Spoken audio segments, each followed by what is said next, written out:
নমস্কার, মায়ের রান্নাঘর থেকে সবাইকে স্বাগতম। আজকে আমি লাড্ডু বানাবো। তো লাড্ডুটা বানাচ্ছি কি দিয়ে দেখুন, কিনোয়া।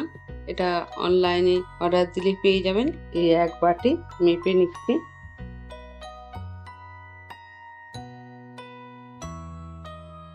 আর জল দিয়ে আমি ভিজিয়ে রাখবো।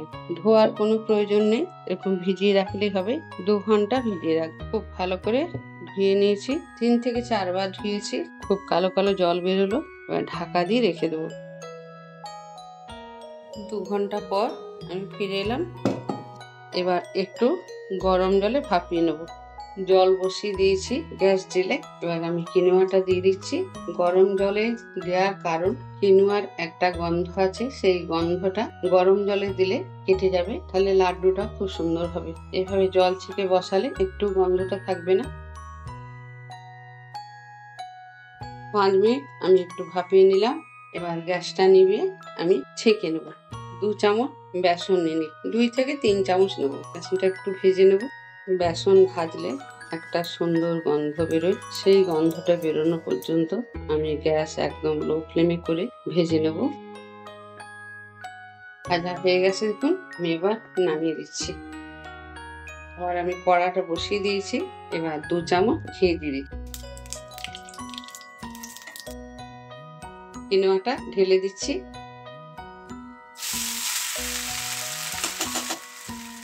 একটু ঘি দিয়ে নেড়ে নেব। এই বাটি মেপে নিয়েছিলাম কিনোয়া, তো 1 বাটি আমি চিনি দিচ্ছি। 1/2 চামচের কম এলাচের গুঁড়ো দিলাম। এবার চিনি দিয়ে খুব ভালো করে মিশিয়ে নিচ্ছি। এই কিনোয়া দিয়ে খিচুড়ি হয়, পোলাও হয়, যারা একাদশী করে বা কোনো ব্রত করলে এই কিনোয়াটা খাওয়া যায়। এবার বেসনটা আমি দিয়ে দিচ্ছি। অল্প বেসন দেবো, একেবারেই দেবো না। বেসনটা দিলাম এই কারণে, খুব ভালোভাবে বাইন্ডিং করা যাবে। 5 মিনিট পর আবার আমি বেসনটা পুরোটাই দিয়ে দিচ্ছি। চিনিটা গলে গেছে দেখুন। আমি 5 মিনিট ধরে সমানে এইভাবে গ্যাস লো ফ্লেমে করে নেড়েছি। তো পাকটা হয়ে গেছে। এই যে যখন দেখবেন এইভাবে উল্টে যাচ্ছে, তখন জানবেন পাকটা একদম রেডি হয়ে গেছে। আমি অনেকবার ভিডিওতে নাড়ু করেছি, আমি দেখিয়েছি, তবু আবার দেখিয়ে দিলাম। এবার আমি গ্যাসটা নিমিয়ে দিচ্ছি। কড়া তো লাগছে না দেখুন, একদম পরিষ্কার কড়া। একটা কাঁসার থালা নিয়েছি, আমি এতেই ঢেলে দিচ্ছি। তবে এখন পাকানো যাবে না, ঠান্ডা হলেই পাকাবো।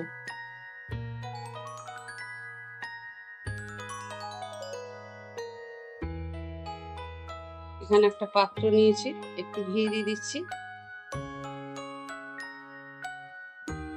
হাতে একটু ঘি নিয়েছি। লাড্ডুগুলো আমি একটু বড় বড় করে করব।